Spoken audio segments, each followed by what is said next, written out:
这是各位观众朋友，大家好，欢迎您收看藏人行政中央电视台本周西藏华语新闻节目，我是本期的主持人卓玛。本期的主要新闻有：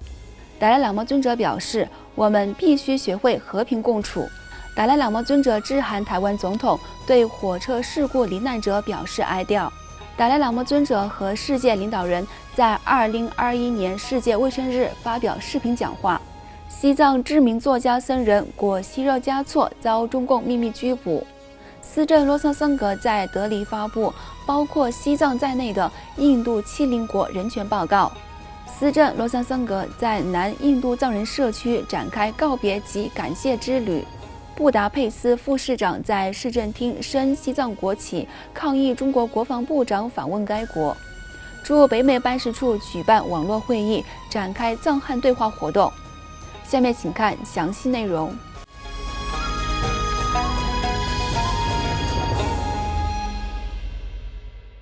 西藏精神领袖达赖喇嘛尊者于上周五4月2号在印北达兰萨拉的勤宫，以当今与未来的道德与伦理为主题，透过网络视讯与波罗的海国会议员及知识界代表们进行了交流。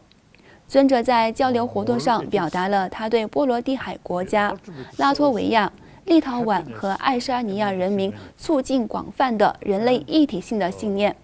并强调有无信仰都是个人的问题，但目前人们更应该考虑人类共同的利益。与此同时，在台铁408车次太鲁阁号于4月2号发生出轨事故，造成51人罹难、200多人轻重伤的重大灾难之际，达赖喇嘛尊者得知消息后，随即于3号致函台湾总统蔡英文，表达慰问和悼念。达赖喇嘛尊者在致给蔡英文总统的慰问函中写道：听闻昨日一列车在台湾花莲附近出轨而造成事故，导致至少50人丧失性命，并有多人受伤。我对此事深感哀伤。我想对您和失去挚爱家人的家庭，以及受此不幸事件影响的人们献上哀悼之意。我向来觉得台湾人民与我非常亲近，当此等事件发生时，就好像灾难同时降临在我们所有人的身上一般。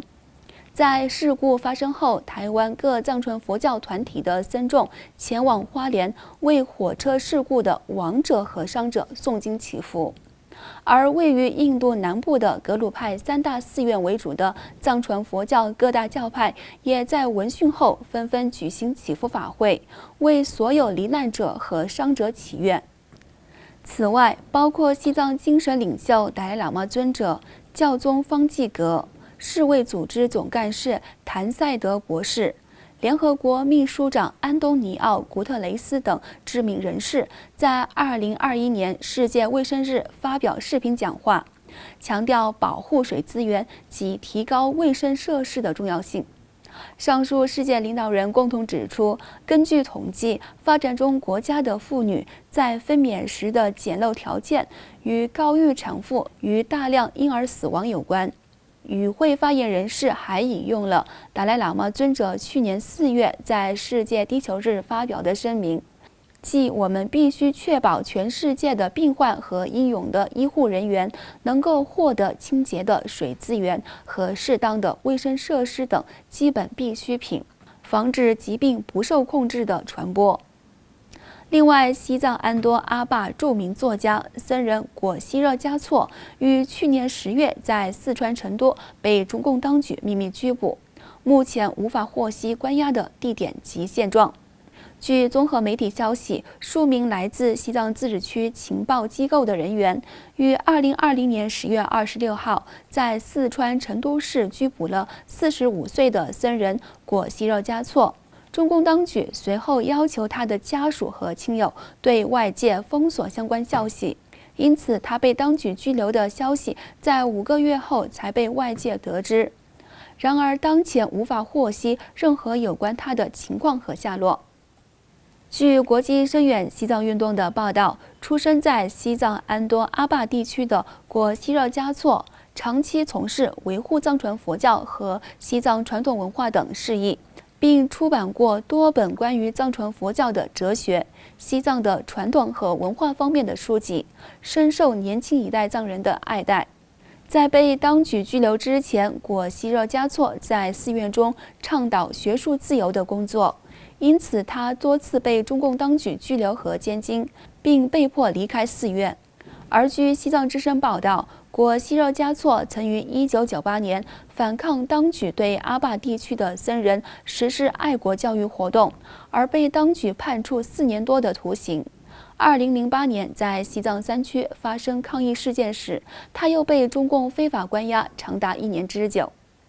此外，藏人行政中央司政洛萨桑格于上周五4月2号，在印度首都新德里的宪法俱乐部出席了由印度民主、多元主义和人权中心举办的70国人权报告发布会。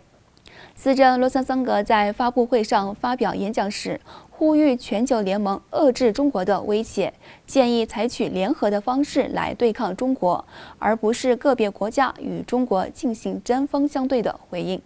在谈到中国企图在意识形态上主导世界的问题时，司政洛萨桑格敦促印度各大学在研究藏学方面加大力度。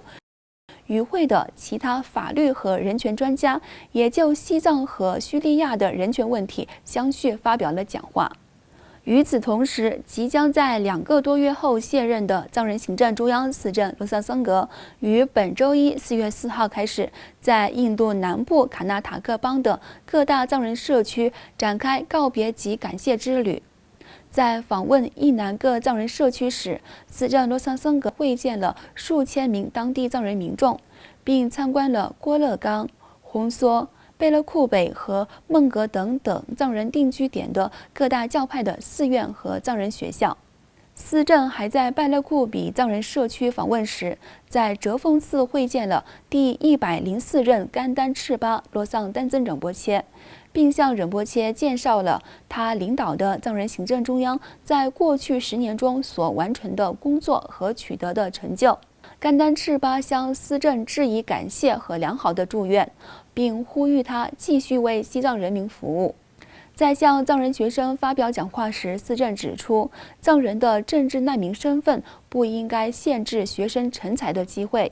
并建议学生们要始终保持胜利者心态，而不是受害者的心态，才能在教育中获得成功。他还提到藏人行政中央对教育的重视度。此外，司政洛萨桑格于4月7号在蒙格德藏人社区向哲凤贡芒寺、洛塞林寺、绕多寺、噶举和萨迦寺等1000多名僧众发表讲话，感谢藏传佛教各教派的僧人在他过去10年任期内给予的坚定支持，并赞扬了西藏僧尼们在流亡伊始为恢复和重建各寺院做出的非凡贡献。当天早些时候，司政洛萨桑格还参访了流亡藏人退伍军人福利协会办公室，向印度军队中服役而牺牲的西藏军人致敬。4月8号，在司政洛萨桑格参访甘丹寺、甘丹强孜和夏孜寺，以及当地尼玛巴寺院和孟格德藏人社区的江曲曲林尼寺后，圆满完成对印度南部藏人社区的所有访问行程。此外，为了抗议中国国防部长访问匈牙利布达佩斯市，该寺副市长费伦斯·加伦塞先生于3月24号在该市政厅升挂西藏国旗进行抗议。副市长加伦塞先生对匈牙利政府欢迎中共独裁政权官员的举动表示失望，并指出，在与共产主义国家交朋友的同时，包括欧盟成员国在内的欧洲各国必须要警惕中共的扩张政策，任何国家都不能忽视中共肆意践踏人权的行为。请继续收看今天的最后一则新闻。藏人行政中央驻北美办事处于3月31号通过网络视讯举办了一场主题为“北美藏汉对话”的网络会议。15名北美各地的中国知名学者、律师和政治评论家参加了会议。在会议上，与会各界华人和驻北美办事处代表欧朱次仁和华人联络官次陈嘉措就藏汉民间对话的重要性及其持续进行的意义进行了讨论。与会者一致强调了在达赖喇嘛尊者的指导下，西藏境内外民众在保护西藏独特的语言和文化方面取得的成就。与会华人还对中共残暴侵犯西藏、东突厥斯丹和南蒙古的人权表示关注，并对流亡藏人社区成功发展的民主制度表示赞赏。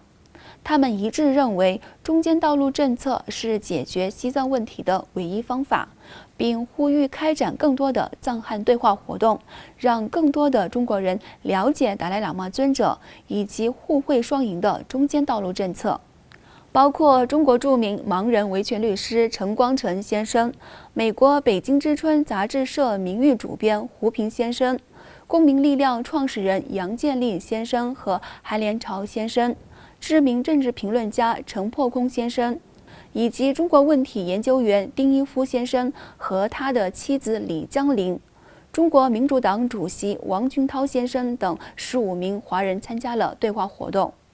观众朋友，以上是本期节目的全部内容。欲了解更多有关西藏境内外的讯息，请登录屏幕下方的网址。感谢大家的收看，我们下期节目再会。